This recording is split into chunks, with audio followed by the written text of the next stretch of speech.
ఎగరొద్దు, ఎగరకుండా తిను. అదిగో నువ్వు. అరే అరే చూసావా అది? పైకి వెళ్ళి ఏం చేసావు?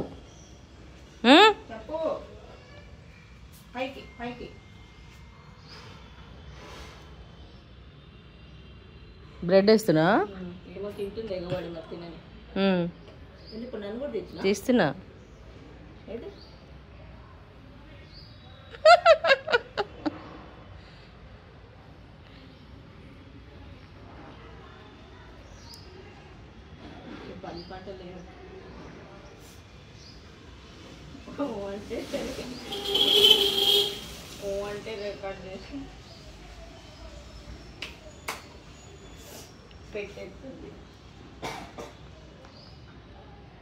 తినరా. రాత్రి నుంచి ఎక్కడ పోయినావురా? బయటిగా